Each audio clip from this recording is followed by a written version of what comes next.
জয় মা। কৃপাং কুরু মহাদেবী সুতেষু প্রণতেষু চ চরণাশ্রয় দানেন কৃপাময়ী নমস্তুতে। স্বামী পূর্ণাত্মানন্দ মহারাজের লেখা চিরন্তনী সারদা নামক গ্রন্থ থেকে আমাদের পাঠ চলছে আমি সীতা। আমি সীতার তৃতীয় অধ্যায়। নিজের সীতারূপ প্রসঙ্গে সারদা দেবী স্বয়ং। রামেশ্বর দর্শনের বহু পূর্বে শ্রীরামকৃষ্ণ স্থূলদেহ অপ্রকট হওয়ার কিছুদিন পরে বৃন্দাবনের পথে অযোধ্যা দর্শনকালে শ্রীমার সীতা স্বরূপের উদ্দীপন হয়েছিল। তিনি বারাণসী তীর্থে গেছেন। সেখানে গিয়ে তিনি ব্যাকুল হয়ে ওঠেন অযোধ্যায় যাওয়ার জন্য। তাদের এই ভ্রমণ সূচিতে, তীর্থ ভ্রমণ সূচিতে অযোধ্যায় যাওয়ার কোনো কথা ছিল না, কিন্তু মা সারদা মায়ের ব্যাকুলতার জন্য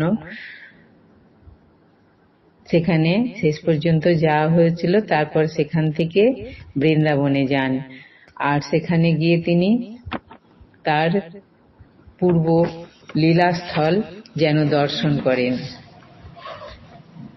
আজকের পাঠ। রামেশ্বর দর্শনের জন্য এক ব্যাকুলতা শ্রীমা দীর্ঘদিন ধরে পোষণ করতেন বলে মনে হয়। কারণ কোঠারে থাকাকালীন জনৈক সেবক তাঁর কাছে রামেশ্বর দর্শনের প্রস্তাব উত্থাপন করা মাত্র তিনি গভীর আগ্রহ ভরে বলেছিলেন, ঠিক বলেছ বাবা, আমার শ্বশুর গিয়েছিলেন, সেখান থেকে রামশিলা এনেছিলেন, কামার পুকুরে দেখেছ তো এখনো পুজো হয়ে থাকে, আমি যাব। কেন রামেশ্বর দর্শনের জন্য শ্রীমার এত আগ্রহ? তাঁর শ্বশুর গিয়েছিলেন বলেই কি, অথবা অযোধ্যার মতো এখানেও পূর্বতন লীলাক্ষেত্রের আকর্ষণ তাঁর অন্তরে ক্রিয়াশীল ছিল? রামেশ্বর ও তার সন্নিহিত অঞ্চলে সমুদ্রের মধ্যে স্থানে স্থানে বিস্তীর্ণ বালুকা ও প্রস্তরময় স্তূপ দেখে শ্রীমা উচ্ছ্বসিত হয়ে পার্শ্বস্থ সেবককে বলেছিলেন, দেখেছ বাবা, কোন যুগের চিহ্ন আজও রয়েছে।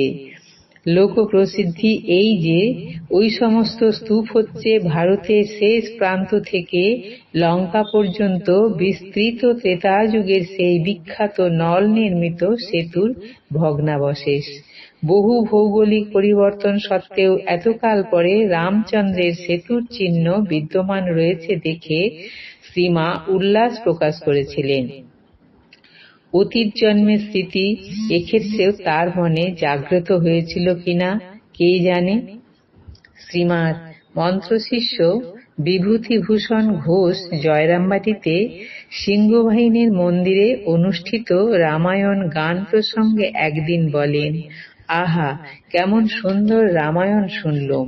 ওই কথা শোনা মাত্র শ্রীমা গম্ভীরভাবে বললেন, এবার রামায়ণ অনেক বড়।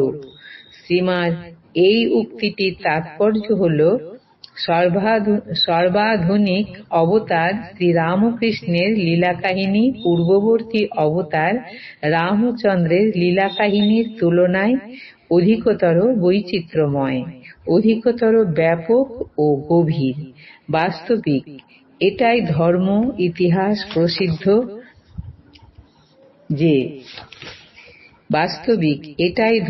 ইতিহাস প্রসিদ্ধ যে ভগবান তার পরবর্তী প্রত্যেক অবতারে যুগ প্রয়োজন অনুযায়ী স্বীয় স্বরূপ ও মহিমা সমধিক অভিব্যক্ত করেন। সেই ঐতিহ্যের নিদর্শন স্বরূপ তিনি বর্তমান যুগে শ্রীরামকৃষ্ণের মধ্যে সর্বযুগাপেক্ষা সমধিক সম্পূর্ণ, সর্বভাব সমন্বিত, সর্ববিদ্যা সহায় যুগাবতার রূপ প্রকাশ করেছিলেন। যুগাবতারের লীলাসঙ্গিনী সম্পর্কেও ওই সত্যটি একইভাবে প্রযোজ্য।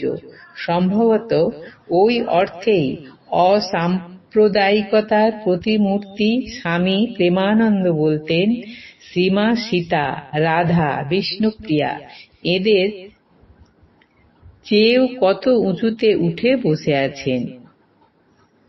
শ্রীমা সীতা, রাধা, বিষ্ণুপ্রিয়া এদের চেয়েও কত উঁচুতে উঠে বসে আছেন। একটি কথা এ প্রসঙ্গে উল্লেখ করা যেতে পারে। দেখা গিয়েছে রামায়ণের প্রতি শ্রীমার একটি বিশেষ আকর্ষণ ছিল। মহাভারত প্রভৃতি ধর্মগ্রন্থ, এমনকি কথামৃত, স্বামীজির বইও তাকে অপর কেউ পড়ে শোনাতেন।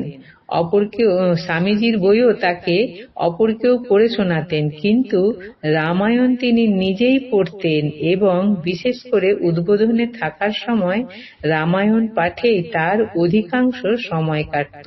রামায়ণের প্রতি তার এই বিশেষ আকর্ষণটি তাৎপর্যময়।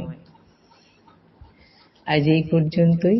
জননীং শারদাং দেবীং রামকৃষ্ণং জগদ্গুরুম পাদপদ্মে তয়ো শ্রিত্বা প্রণমামি মুহুর্মুহুঃ। জয় মা।